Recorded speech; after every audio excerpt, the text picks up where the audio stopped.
To be? That is the question. Well, actually, tonight the question is guilty or not guilty. But we'll be getting to that in a minute. I'm Julia Lupton. And I'm Eli Simon. And we'd like to thank all of you for attending our first ever mock trial at UC Irvine.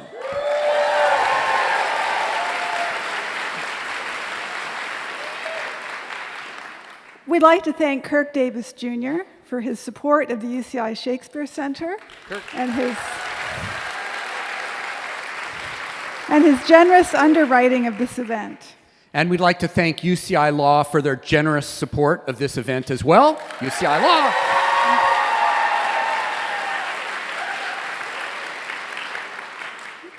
We want to take a moment to thank our Chancellor, Howard Gilman, for his tremendous support of arts and humanities.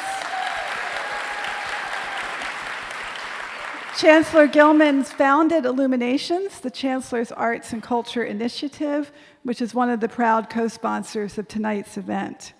We also have in the audience with us today Provost Enrique Lavernia,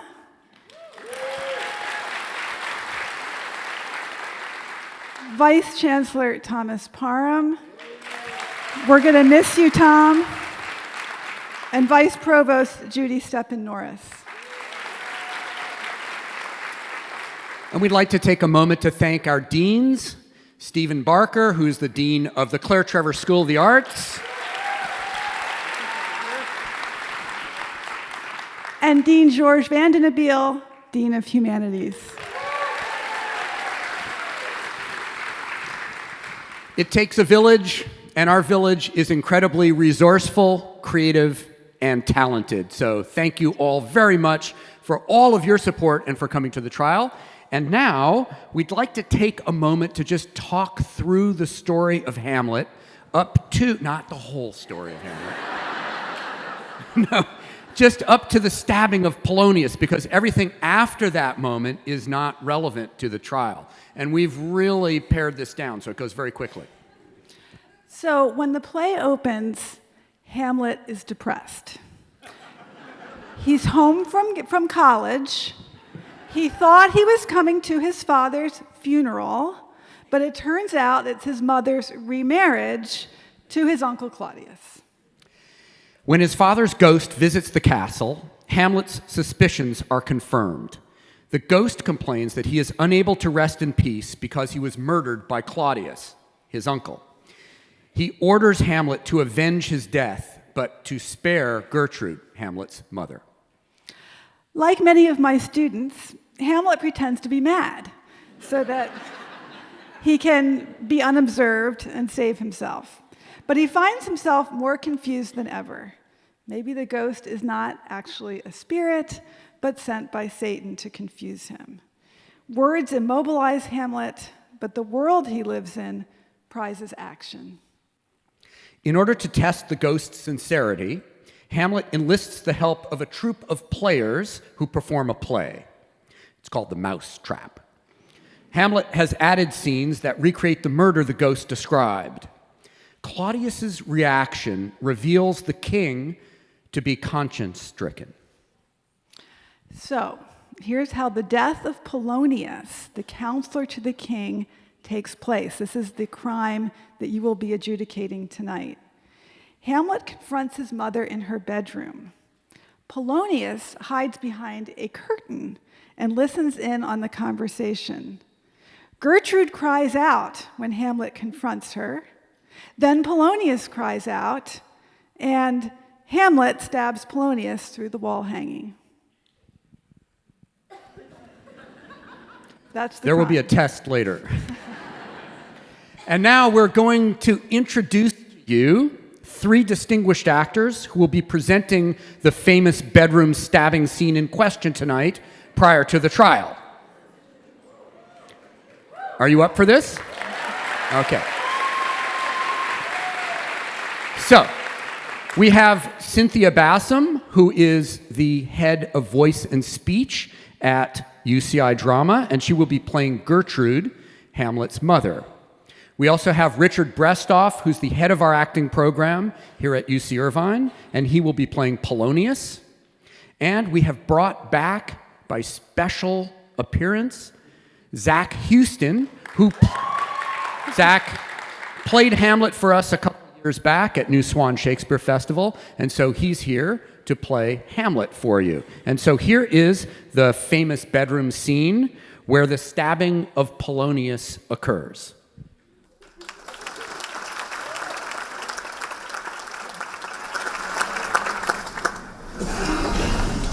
He will come straight. Look, you lay home to him. Tell him that his pranks have been too broad to bear with, and that your grace has stood between much heat and him. I'll staunchly leave him here. Pray you, be round with him. I'm worried. Hear me not. Withdraw. I hear him come.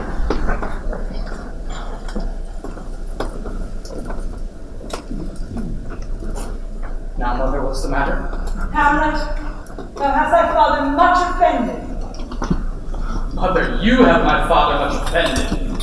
Come, you answer with an idle tongue. Go, you question with a wicked tongue. Why, Hamlet, What's the matter now? have you forgot me? No, by the rude, not so, you are the queen. Your husband's brother's wife, and what it were not so, you are my mother. Nay, then I'll set those to you that can speak. Come, and sit you down, you shall not budge. You go not till I set you up with last, where you shall see the inmost part of you. But thou wilt not murder me. Help! A rat! Dead for a ducat! I'm slain.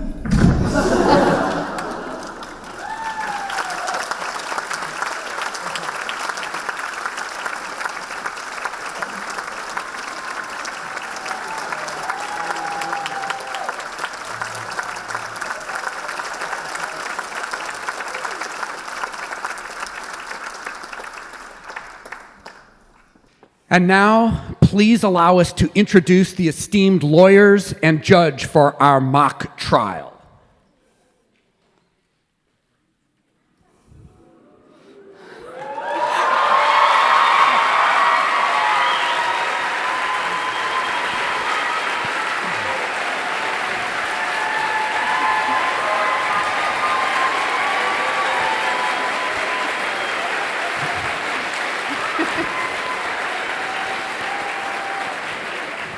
Song Richardson is Dean of Law at UC Irvine. Her research...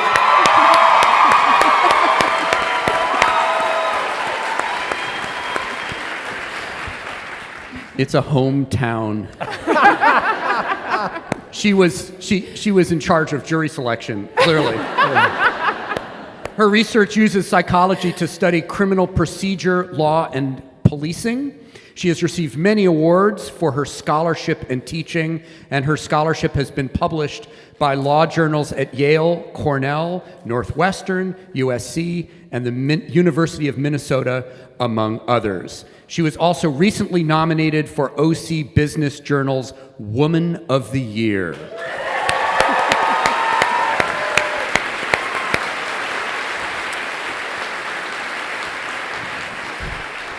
But she has an able opponent. Erwin Chemerinsky, found...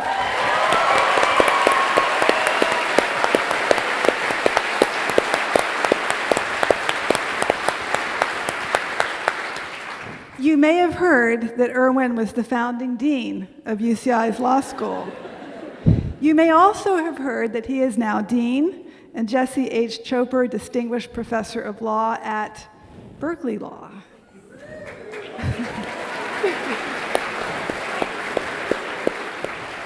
He has written many books, including Free Speech on Campus, co-authored with our own Chancellor Howard Gilman. Woo!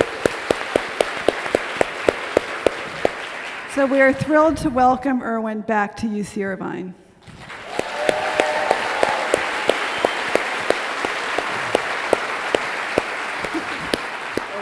And finally, the Honorable Andy Guilford is a judge at the United States District Court.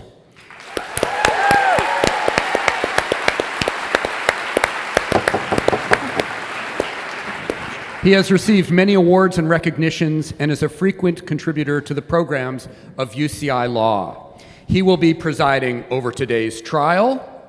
And now, the Honorable Judge will give you, the jury, don't lose your cards, red and green, that you will be voting with later.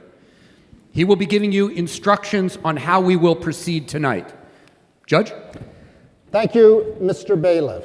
Ladies and gentlemen of the jury, all hundreds of you, counsel, I have in my hand an indictment from the Elsinore District accusing Mr. Hamlet of murder. We are here today to confront that issue. Before we get into that, though, let me say that at the conclusion of the argument, you will be asked to vote guilty or not guilty by passing your cards, either red or green, to the aisle. They will be collected and counted. While they're being counted, we'll see some other performance of Shakespearean acting. The red is not guilty. The green is guilty. There we go. Keep that in mind. Green for guilty. Now, before we get into this, I have a troubling issue to address with defense counsel. As I walked in here, I saw a lot of protest signs saying not guilty. Yes, Your Are Honor. you responsible in any way for that? I am not, Your Honor, although what I say is, let the people speak.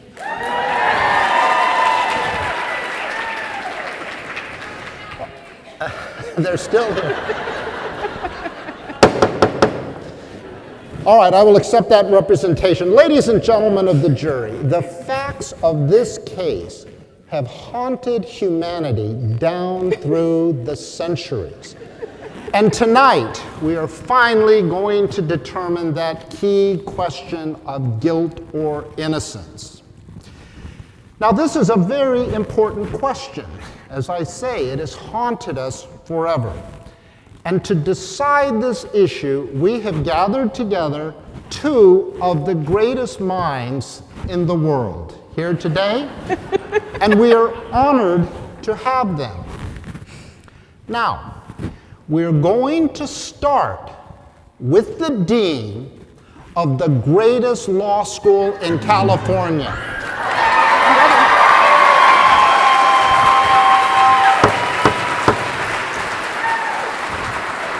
Excuse me. Dean Chemerinsky, have you anything to say about that? May I begin? I guess we'll leave this question over the greatest school for another trial. Perhaps I can preside over it. I might put UCLA into the mix. But for now, we will proceed in the ordinary fashion with the prosecutor speaking, the defense speaking, back to the prosecutor, and the defense to close. Dean Chemerinsky, it is your turn to strut and fret yourself upon this stage.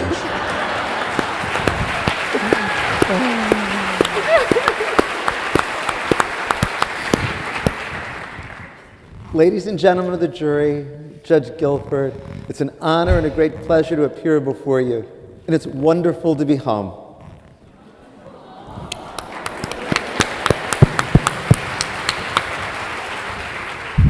It's also very special to do this with my dear friend and esteemed colleague, Song Richardson.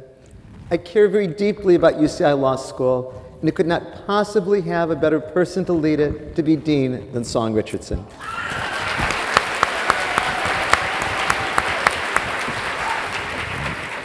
But alas, ladies and gentlemen of the jury, tonight, Song is simply wrong.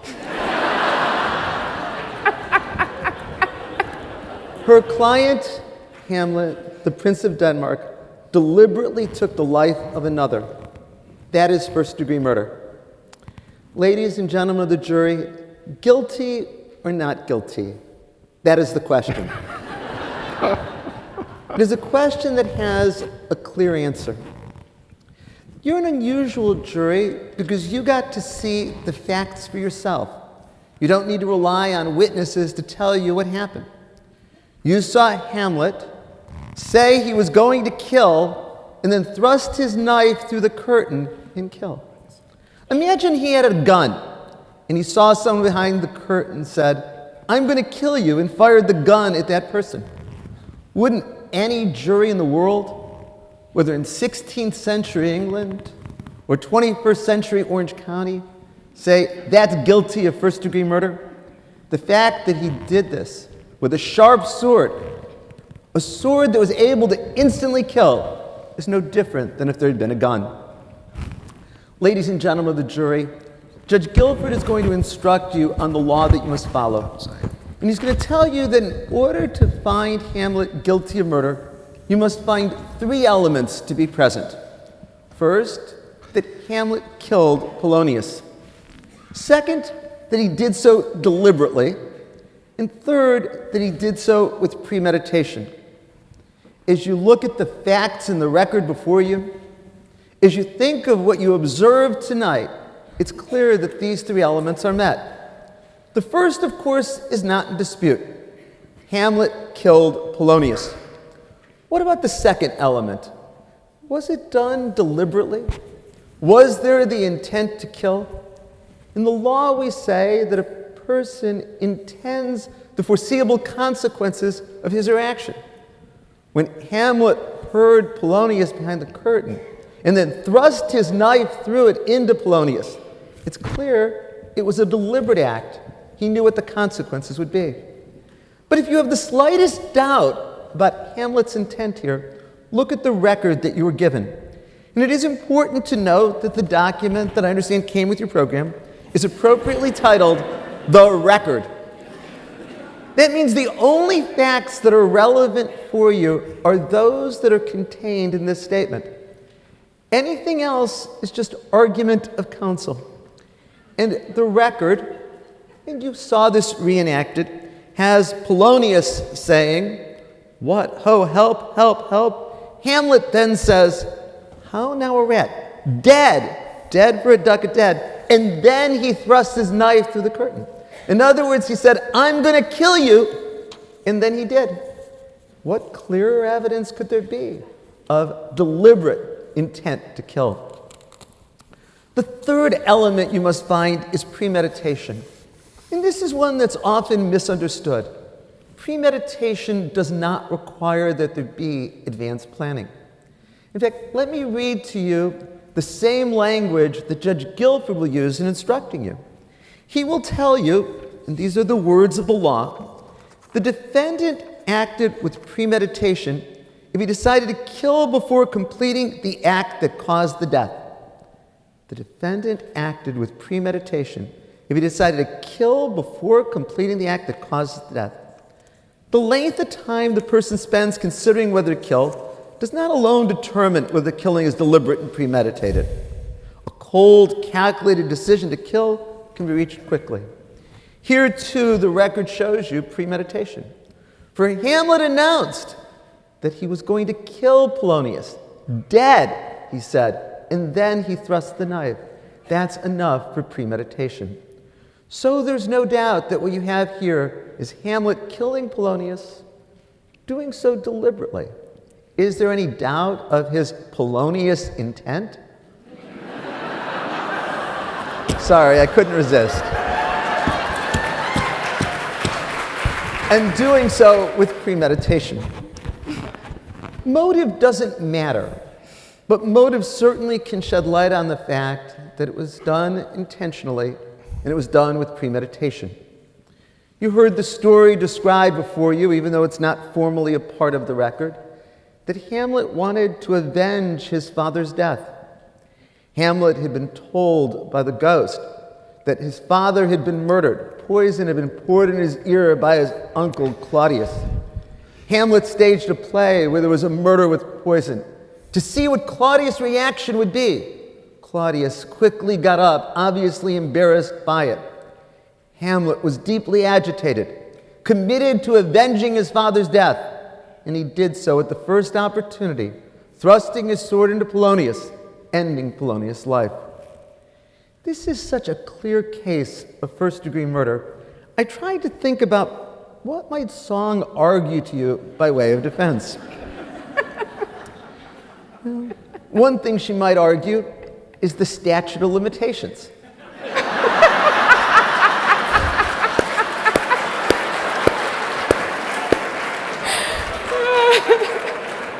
Admittedly, this occurred a long time ago. But there's a problem with that argument. There is no statute of limitations for the crime of murder. A second thing she might try to argue to you is the insanity defense. Or to use the words of Paul Simon, she might say, poor Hamlet, still crazy after all these years. But here it will be again very important that you follow Judge Guilford's instructions. There's a difference between saying that somebody, in a colloquial sense, is crazy, and saying that they were legally insane at the time of the crime. And so again, let me remind you of what Judge Guilford will instruct you as to. He will tell you that in order to find that Hamlet was legally insane, it must be one, when he committed the crime, he had a mental disease or defect, and two, because of that disease or defect, he was incapable of knowing or understanding the nature and quality of his act, or was incapable of knowing or understanding that the act was morally or legally wrong. Study the record before you. Is there any evidence at all that Hamlet had a mental disease or defect? And also, is there any indication that Hamlet was unaware of what he was doing? He announced he was killing. He said dead before he thrust the knife. That certainly shows he was aware of the consequences. Now, if we look beyond the record, the evidence is even worse for Hamlet. He said he was going to feign being crazy. He said he was going to, quote, put on an antic disposition. He said he was going to act strange or odd. He told his friend Guildenstern, and I know Rosencrantz and Guildenstern are dead, that he was going to act crazy. But acting crazy is not enough in order to be deemed legally insane. Well, maybe there's one other thing that Song might do for you. She might do what defense counsels always try, to beg for mercy for her client, to play on your sympathies. After all, poor Hamlet learned that his father, the King of Denmark, was dead. His mother quickly remarried, married the man who had killed his father. We should have sympathy for that. That's why the people of the state of California are not seeking the death penalty in this case.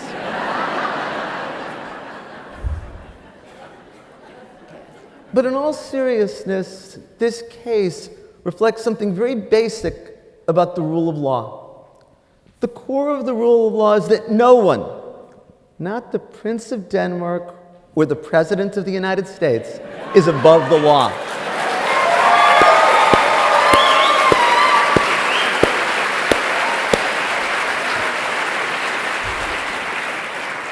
It's your responsibility as jurors tonight to uphold the rule of law, to hold Hamlet accountable for his actions.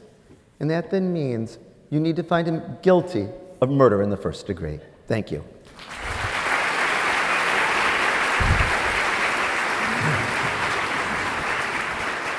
Thank you, counsel. Proceed. Thank you.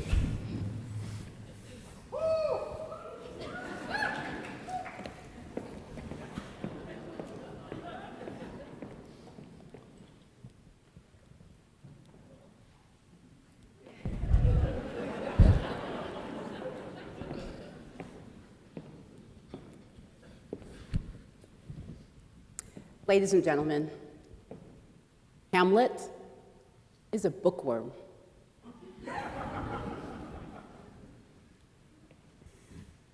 Just a few months before his father's murder, Hamlet was so excited. He was so excited to be leaving his home in Denmark for the first time. He was headed off to college, to Wittenberg College in Germany, and he was excited about meeting new people, making new friends, enjoying new experiences, but most of all, he was excited to begin his studies. because Hamlet loved the life of the mind.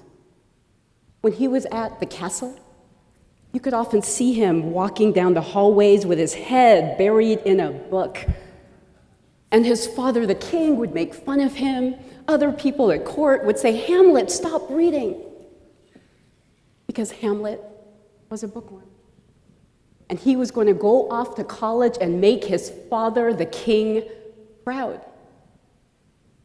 And so on the day of his departure to Germany, he packed up all of his bags, including a trunk full of his favorite books on philosophy, literature, poetry. And then he went up to his parents' room, a place he always felt love, a place he always felt safe, a place where he was going to say goodbye to his parents. And so in his parents' room, his mom, she put her small hand up to his cheek and kissed him goodbye. And then his father, the king, gave him a big bear hug, as he would often do, and said, "Son, make me proud. I can't wait for you to come back home." And then Hamlet went to begin the next chapter of his life. He was young, he had no worries, he was excited. What he didn't know, what no one knew, is that was the last time he would see his father alive.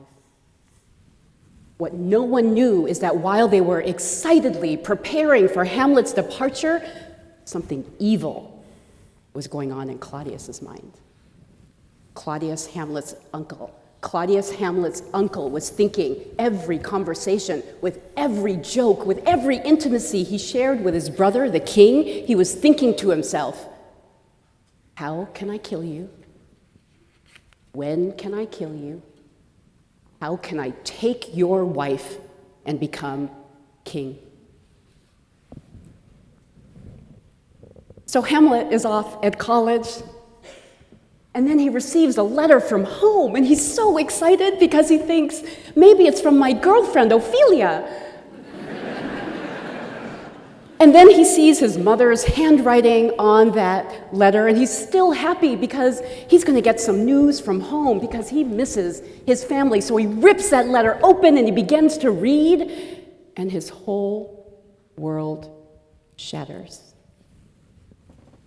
"Dear Hamlet, come home right away. Your father is dead from a snake bite." What Hamlet didn't know at the time was that that snake was his uncle. Hamlet was not prepared for the news of his parents' death. Who is ever prepared to learn about the sudden death of a parent? Not Hamlet. What Hamlet didn't realize, though, is that his uncle Claudius was a devious rat, a venomous snake, a cold-blooded killer. And what Hamlet didn't realize was that his nightmare was just beginning. So when Hamlet gets back to the castle, his whole life is broken. The place where he'd always experienced warmth and safety and love was gone. He would walk down the hallways thinking about his father, realizing he'd never see his father again. His home had become his prison, and all he wanted to do was to go back to school, go back to college, because he can't get over his grief. He feels sick all the time. He is depressed all the time. And less than 2 months after his father's death, his mother has married his uncle, and his uncle has become the king. Hamlet can't get over his grief. He just wants to go back to college, but before he can go, his best friend, Horatio, says, "You can't go, Hamlet. I've just seen your father's ghost." Imagine how Hamlet felt. He's thrilled at the prospect he can see his father again. Maybe seeing his father again will give him some closure. Maybe seeing his father will give him some understanding about how his mother could remarry so quickly, and maybe seeing his father will help him get over his grief. But then, what Hamlet learns from his father's ghost does not give him any closure. Instead, what he learned is that his uncle Claudius is a snake, a cold-blooded killer.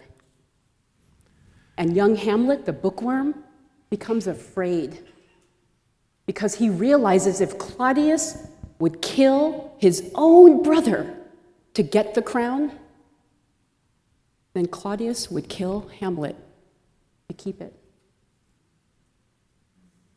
So Hamlet learns this news, and Hamlet, the young bookworm, can't tell anybody.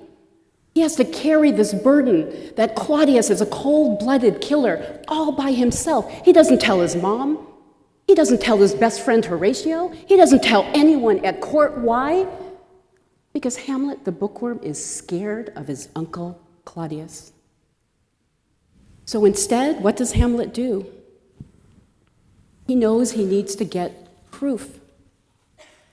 Because you can't accuse the king. Claudius is now the king. You cannot accuse the king of murder without proof. What would he say? Claudius is a murderer. How do you know that, Hamlet? My father's ghost told me? So esteemed counsel is right. Hamlet is not insane, but he knew how it would sound if he said, my father's ghost told me. In addition to that, Claudius is a brilliant liar. He convinced everyone at the court that he was the grieving brother. So Hamlet knows, I can't accuse Claudius the king of murder without proof. But he also knows Claudius cannot know that Hamlet suspects him because Claudius killed his own brother to get the crown. Hamlet knew he would kill Hamlet to keep it. So Hamlet swore everyone to secrecy about even seeing his father's ghost. And then he pretended to be mad in order to get proof. Over the next 2 months, the reality of just how sneaky and just how treacherous his uncle Claudius is sets in. And what Hamlet realizes over the course of the next 2 months is just how dangerous his uncle is, because what Hamlet realizes is that for days, months, years perhaps, what Claudius had been thinking every time he made eye contact with his brother, the king, was, how can I get away with murder? And then what Hamlet realizes is all of this time, what is Claudius doing? He's thinking about, how can I kill my brother? He thinks about some ways to kill his brother, dismisses others, and then he settles on poison. And he thinks to himself, should I kill him with this poison, this one, or this one? And then finally, he finds the perfect poison to kill his own brother.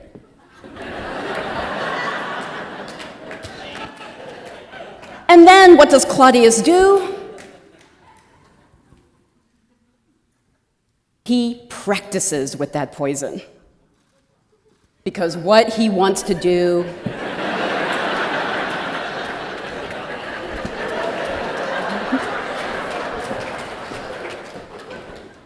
that water. That feels terrible, right? That feels terrible. So here. Thank you.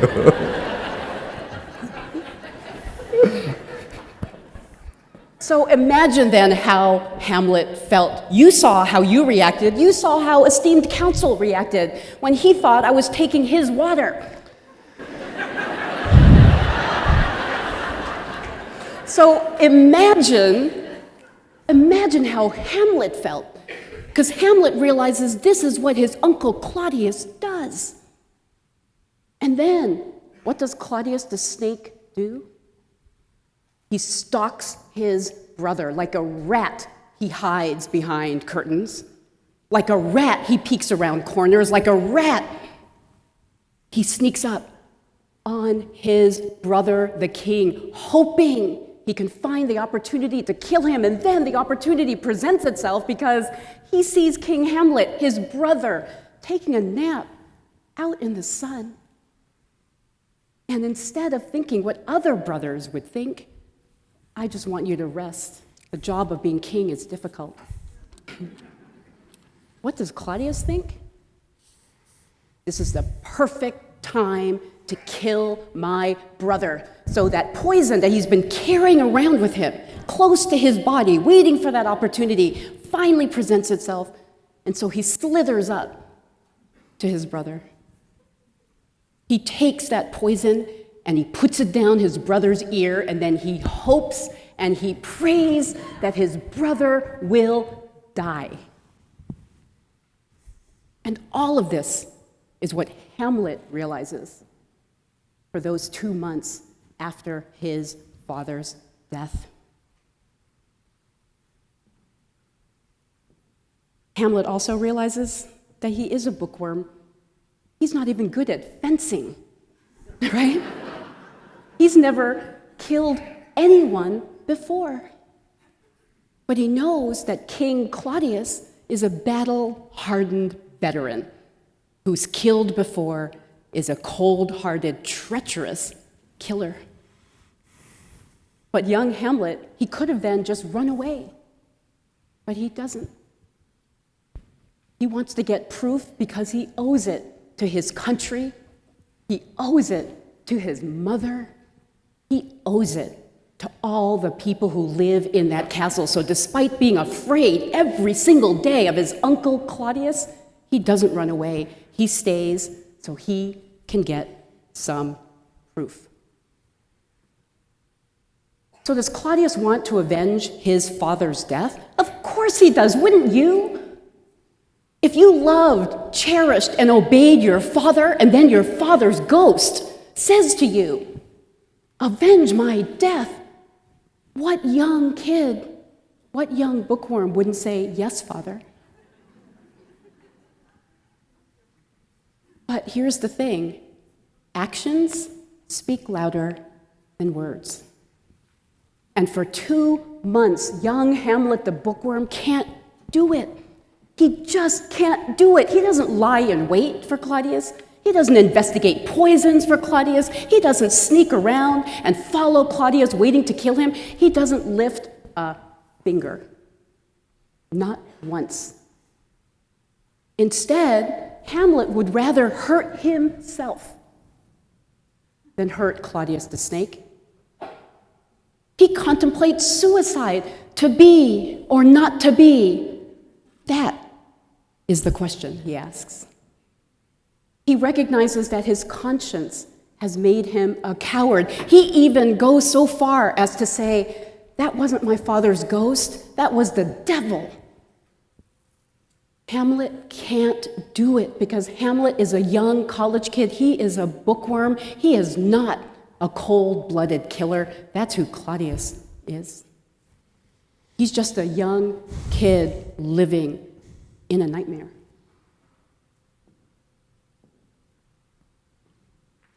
So I want to take you now to the night of Polonius' death. And I want to start with the play.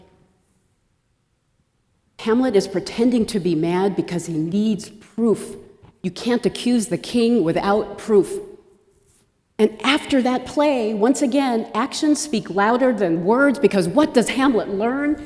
Claudius is a rat. He's a snake. He's a cold-blooded, venomous killer. And so if he's going to avenge his father's death, as the prosecution said, the time is now. Now is the time to kill his father. And then guess what happens? The perfect opportunity presents itself.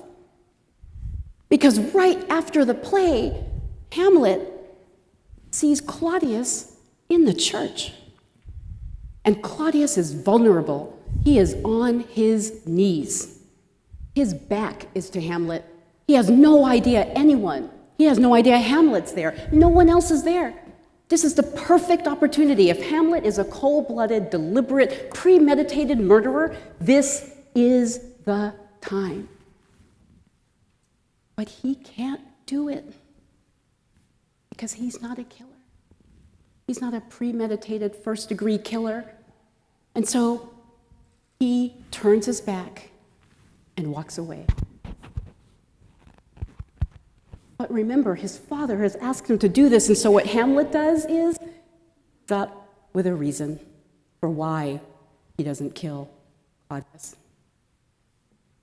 Because he can't kill a praying man. Now we know Claudius wasn't actually praying, but Hamlet gives himself another reason because he's not a cold-blooded killer.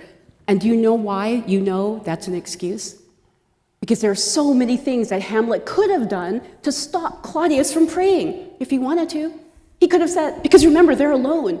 He could have said, "Hey, Claudius," and then started questioning him about his father's murder. He could have taken a sword and held it to Claudius's back to stop him from praying, and then questioned him about his father's murder. He could have taken a dagger and held it to Claudius's throat to stop him from praying. He could have hidden behind a pew and launched a surprise attack.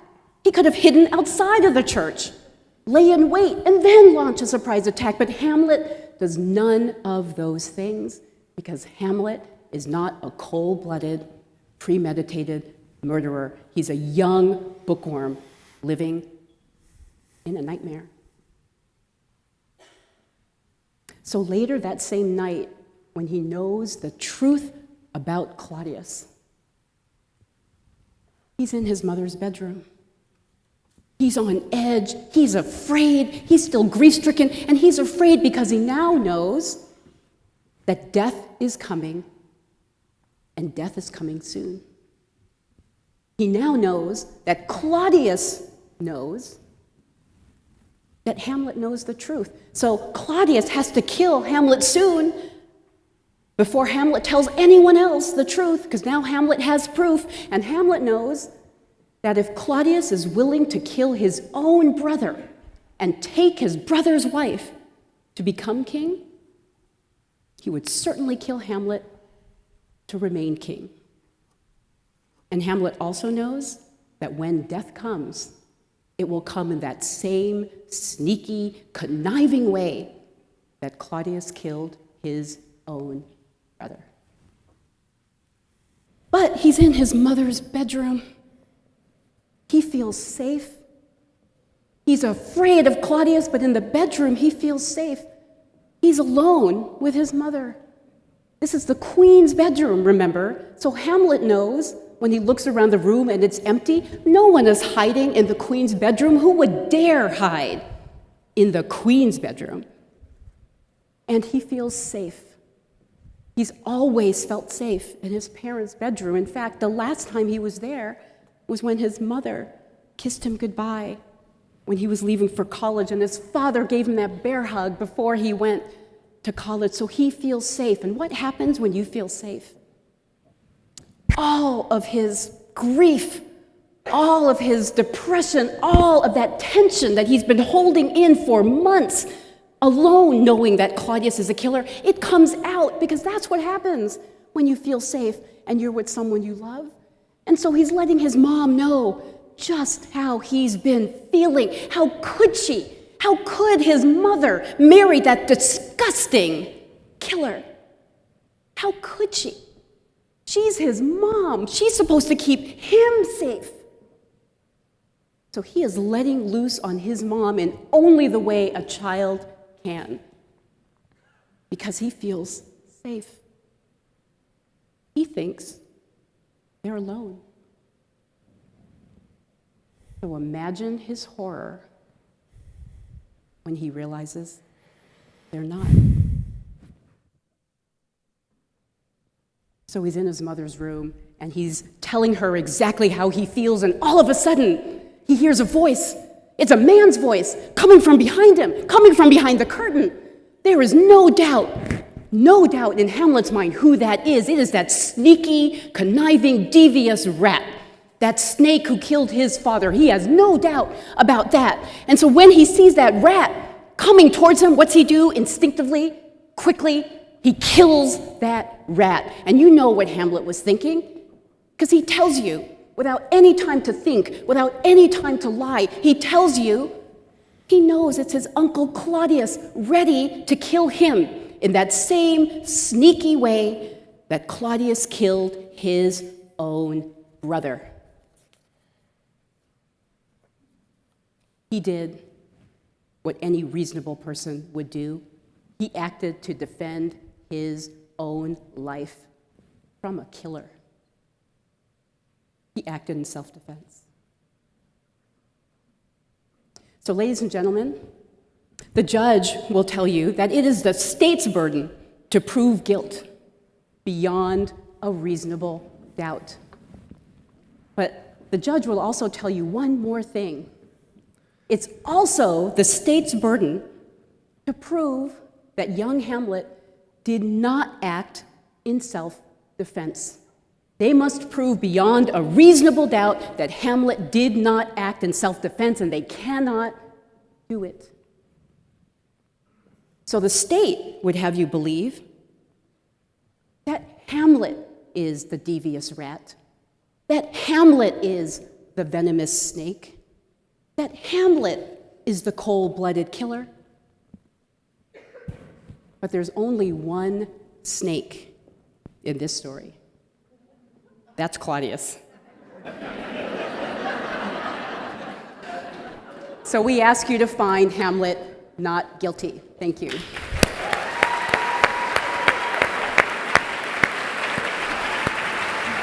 Thank you.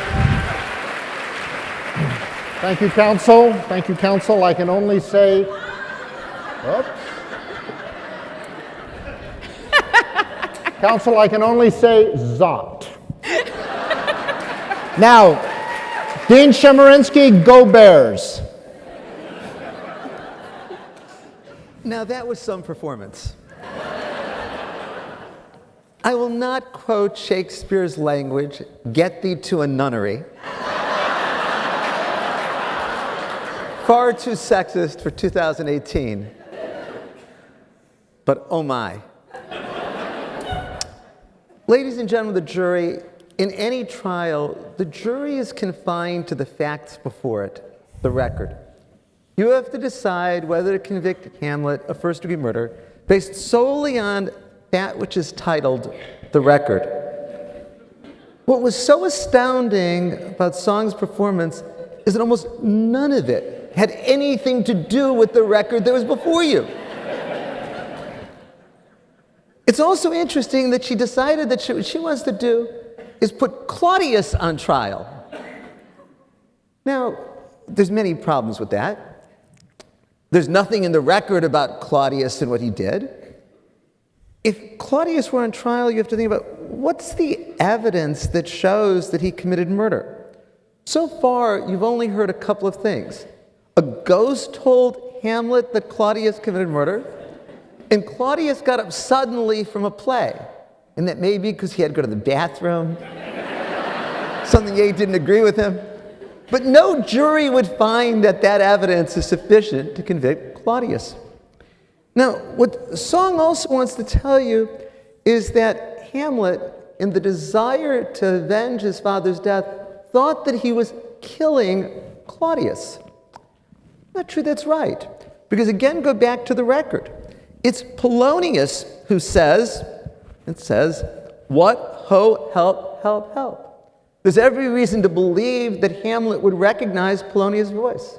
In fact, Hamlet knew where Claudius was, and it wasn't likely behind that curtain. But maybe Song is right, that what Hamlet was trying to do was kill Claudius. It doesn't matter then that it was actually Polonius in terms of the law, because still there's a deliberate intent to kill. One of the leading treatises on criminal law says, in terms of willfulness, first-degree murders must have the specific intent to end a human life. And of course, Hamlet said he was killing it. Dead, he said, before thrusting the knife. He says, this intent does not necessarily have to correspond to the actual victim. A murder in which the killer intends to kill, but kills the wrong person or a random person would still constitute first-degree murder. Ladies and gentlemen of the jury, you're going to be instructed by Judge Guilford that you need to find three things in order to conclude that there's first-degree murder. First, that Hamlet killed Polonius. That is not in dispute. Second, that it was a deliberate act. It was done with the intent to kill. And third, there was premeditation. And I explained to you that doesn't require advanced planning at all. I think you find all of these elements, again, looking at the only evidence before you, the record. And once more, you should focus on Hamlet. Drawing his sword says, "How now a rat, dead for a ducat, dead." And then he makes the pass through with the sword. He expressed his intent to kill. He expressed what's necessary for premeditation. That then establishes first-degree murder. So what are the arguments that Song made? I'm pleased she didn't argue the statute of limitations. She admitted she's not arguing an insanity defense. She says it wasn't that Hamlet was legally insane at the time of the action. But I must tell you, I was surprised that she decided to focus her entire defense on self-defense. That Hamlet felt so in danger by Claudius that Hamlet felt that he had to kill Claudius. Well, here too, you as jurors need to follow the law. You shall be instructed concerning it by Judge Guilford. Let me read to you what Judge Guilford will with regard to self-defense. It says, the defendant acted in lawful self-defense or defense of another if all three of these must be present.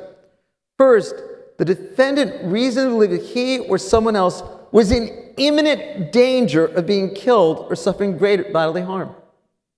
Second, the defendant reasonably believed that the immediate use of deadly force was necessary to defend against that danger.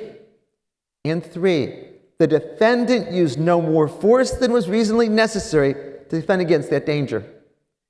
Then Judge Guilford will read to you, and you should listen carefully.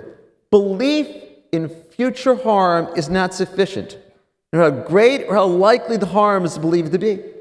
The defendant must have believed there was imminent danger of death or great bodily injury to himself or someone else. The defendant must be reasonable and be asking only because of that belief. Of course, Song tells you Hamlet acted to avenge his father's death. There's no reason for Hamlet at that moment to fear his life was in imminent danger.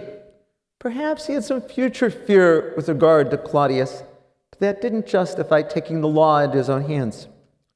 What's so troubling about the defense that Song presents to you is it basically justifies being a vigilante. It says that Hamlet was so upset over his father's death that Hamlet on his own would be the judge and the jury and decide for himself that Claudius was responsible and act to kill Claudius. The law doesn't let people be the judge and the jury for themselves.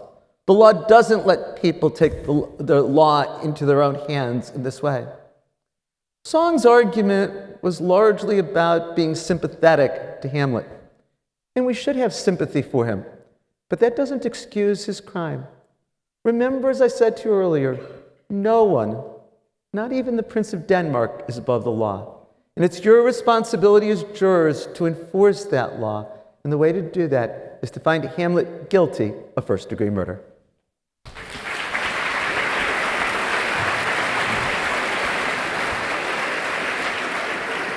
Thank you, Dean. Proceed, Thank you. Dean. So what the state often does when they're desperate is to insult. Get thee to a nunnery? No, thank you, I'm married. And let's talk about the record for a moment. The record is everything that happened in this play until the death of Polonius. That's the record. And everything that I talked to you about Hamlet being a young college kid, about Hamlet not being a good fencer, about Claudius being a killer, there's no question about any of those things. But not only that, you can read what the record says, but Polonius was behind a curtain. We don't know whether Hamlet could hear exactly whose voice it was, whether Hamlet could hear exactly what was being said, but what you do know, and here I agree with the state, what matters is what's in Hamlet's head. That's what matters. You can act in self-defense when you reasonably believe that your life is in danger, even if you're wrong. That is the law of self-defense. And so the reason we talked about Claudius, because it's about what Hamlet thinks about Claudius. So I'm not going to repeat everything I told you about what Hamlet thought about this cold-blooded, sneaky killer that night. So I agree with the state. Please follow the law. Please listen to what the judge tells you, because you'll learn a couple of things. Number one, with self-defense, you don't have to be right. You just have to have been incorrect. Right? So it doesn't matter. It's what Hamlet thought about who was behind that curtain, and he reasonably thought that it was Claudius. Not only that, Hamlet doesn't have to retreat. As the judge will tell you, he has a right to stand his ground and meet force with force. And so when he saw that rat coming towards him, he reasonably thought it was his uncle Claudius ready to kill him in the same way that Claudius killed his brother, and he acted with reasonable force, quickly and reasonably, to save his own life. So please, I ask you, follow the law. And let's talk about the ghost for a moment, because it's not just Hamlet who saw the ghost. Horatio saw the ghost. The two other military men who were up in the castle saw the ghost. It's not just Hamlet who saw that ghost. What matters is what is in Hamlet's mind when you determine whether he acted in self-defense. So there's one more thing I want you to listen to very carefully when the judge speaks to you, because the judge will speak to you about where to start your deliberations. And there is no doubt about where you must start. Where you must start is you must look at Hamlet. And it's not that we're asking you for sympathy. Please, that is not what I'm asking you for. What I'm asking you for is what the law requires. You must presume Hamlet guilty. Sorry. And now you really must. Now you really must. Now you really must presume Hamlet innocent.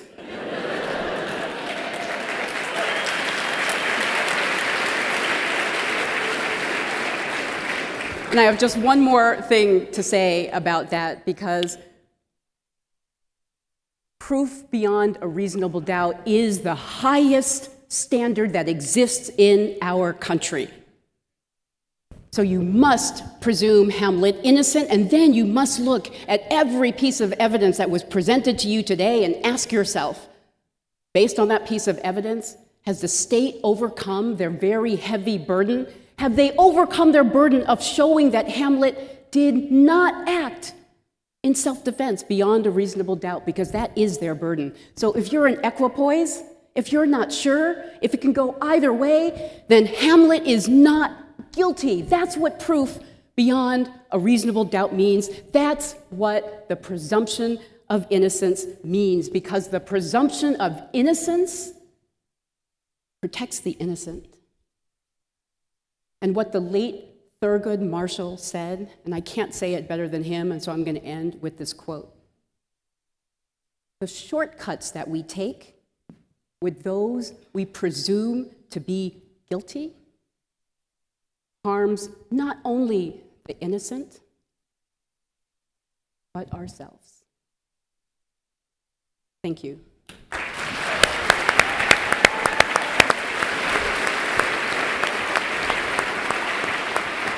May I ask counsel to approach the bench for just a moment? Here, this. First of all, that was outstanding. Sidebar. No. No? Do we agree? No. And we agreed that Green is guilty. It says so on here. We agree with what? Green is guilty. It says, We agree with what? It says here. Oh. It says on the bottom there. This is which card means it. All right. Thank you, counsel. We tried a plea bargain, but it didn't work this time. Never, never. Well, this has been a tale told by true geniuses, full of sound and fury.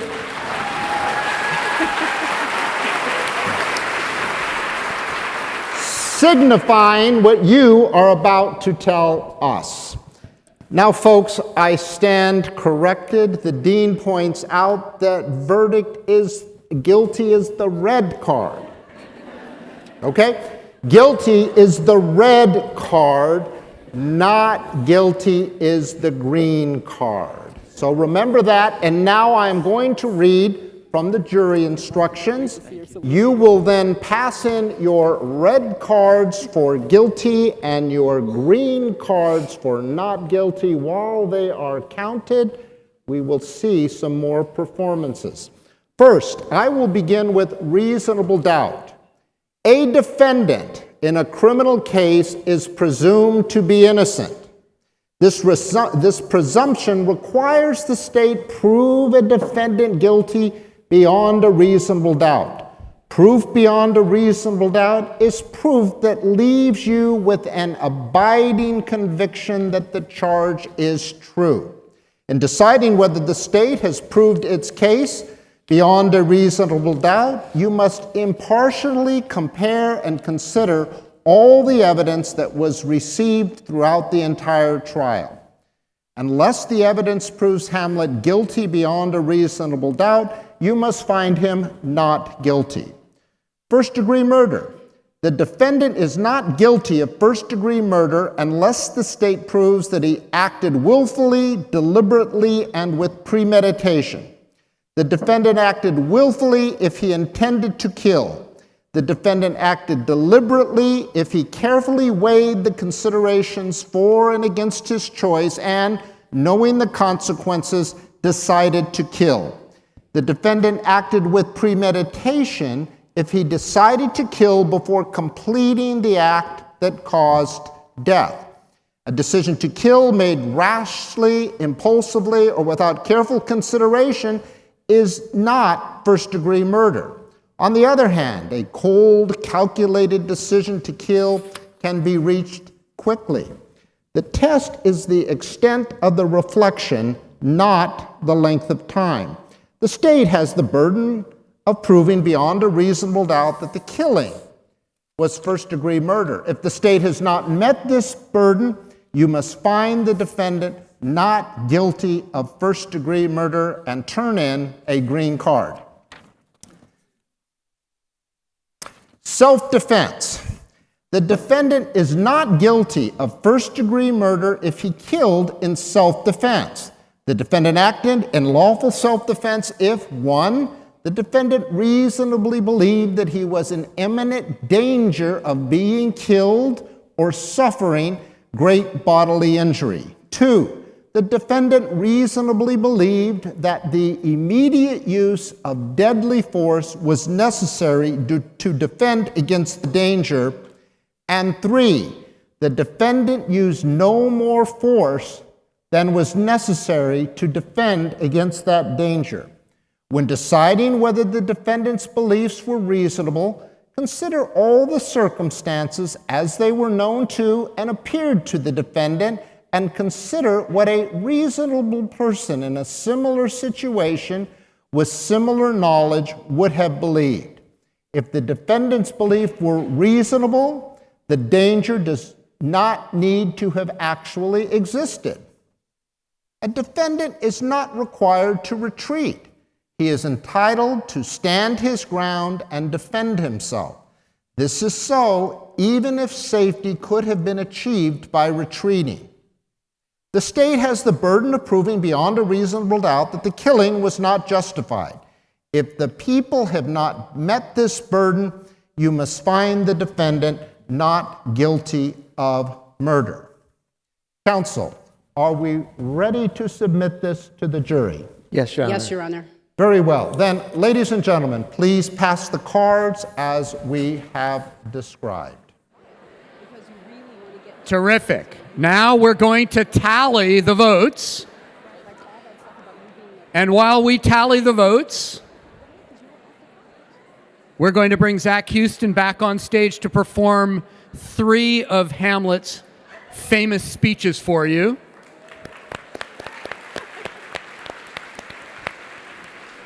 Zach?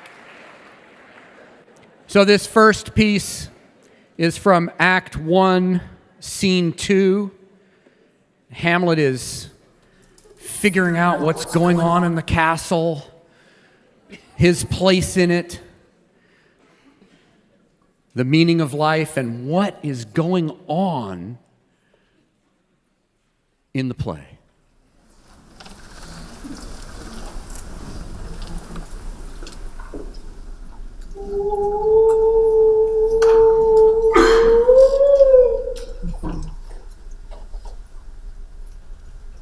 That this too solid flesh would melt, thaw, and resolve itself into a dew? Or that the everlasting had not fixed his canon against self-slaughter? Oh God, how weary, stale, flat, and unprofitable seem to me all the uses of this world. Violence of foot! 'Tis an unweeded garden that grows to seed. Things rank and gross in nature possess it merely, that it should come to this. But 2 months dead, nay, not so much, not 2. So excellent a king that was to this Hyperion to a satyr. So loving to my mother that he might not beteem the winds of heaven visit her face too gruffly. Heaven and earth must I remember when she would hang on him as if increase of appetite had grown by what it fed on, and yet within a month let me not think on. Frailty thy name is woman! A little month. Or ere those shoes were old, with which she followed my poor father's body, like Niobe, all tears, why she, even she, oh God, a beast that once discourse of reason would have mourned longer, married with my uncle, my father's brother, yet no more like my father than I to Hercules. Within a month, ere yet the salt of most unrighteous tears had left the flushing in her galled eyes, she married? Oh, most wicked speed, to post with such dexterity to incestuous sheets. It is not, nor cannot come to good. But break my heart, for I must hold my tongue.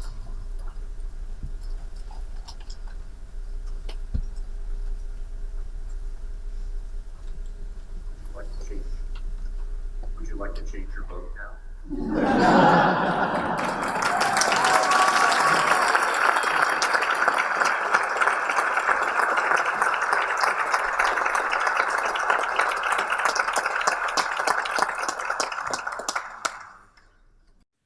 This next piece is the most famous soliloquy in the Shakespearean canon. It takes place in Act 3, Scene 1.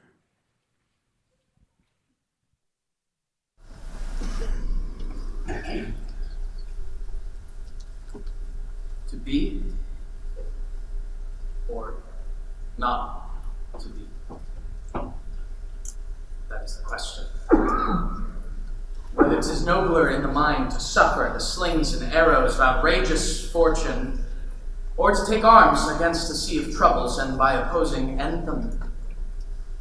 To die. To sleep, no more. And by sleep, to say, we end the heartache and the 1,000 natural shocks that flesh is heir to. 'Tis a consummation devoutly to be wished, to die. To sleep. sleep, perchance to dream. Aye, there's the rub. For in that sleep of death, what dreams may come when we have shuffled off this mortal coil must give us pause. There's the respect that makes calamity of so long life. For who would bear the whips and scorns of time? The oppressor's wrong, the proud man's contumely, the pangs of despised love, the law's delay, the insolence of office, and the spurns that patient merit of the unworthy takes, when he himself might his quietus make with a bare bodkin. Who would fardel spare to grunt and sweat under a weary life, but that the dread of something after death, the undiscovered country, from whose bourne no traveler returns, puzzles the will. It makes us rather bear those ills we have than fly to others that we know not of. Thus, conscience does make cowards of us all, and thus the native hue, resolution sickly o'er with the pale cast of thought, and enterprises of great pith and moment with this regard their currents turn awry and lose the name of action. Soft enough, fair Ophelia. Nymph, in thy orisons be all my sins remembered.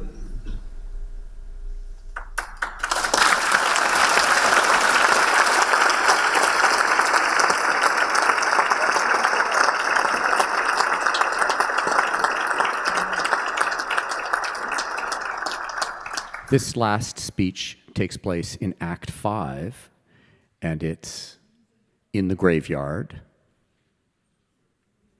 Hamlet finds the skull of the once court jester and contemplates life on earth and what comes after.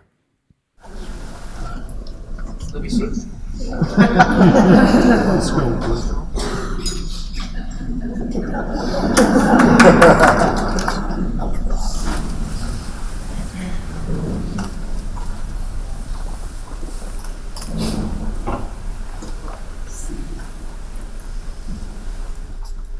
Alas, poor Yorick.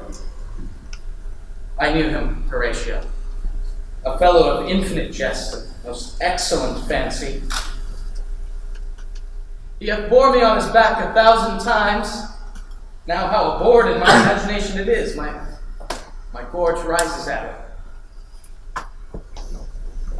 Here hung those lips that I have kissed I know not how oft.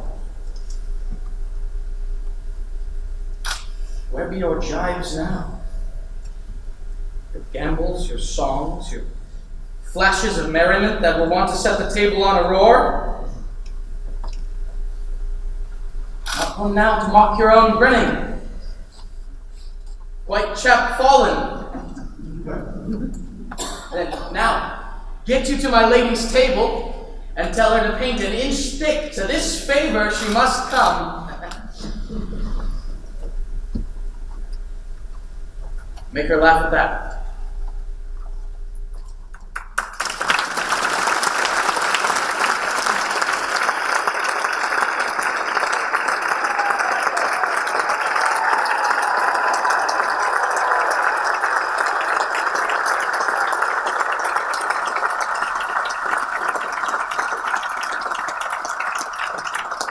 Thank you, Zach. You may join your counsel. So we have a verdict. We weren't sure how long it would take to tally, but our talliers were really quick. So we're going to forego our interview with Zach. Mr. But Bailiff, the judge. You do have the verdict? I do. Before you read it, we'll have the defendant stand with his counsel. And please read it. I'm to read it? Yes. Do you want to read it? I'm going to let Julia read it. Thank you, Eli. This is very close. The defendant is not guilty. Now let me tell you the numbers. Because this was a very, very close, it was 327 to 310. So we'd like to thank our esteemed lawyers one more time. And our judge, Judge Guilford. And Zach Houston. Come down stage. And Cynthia and Richard, are you here for a bow?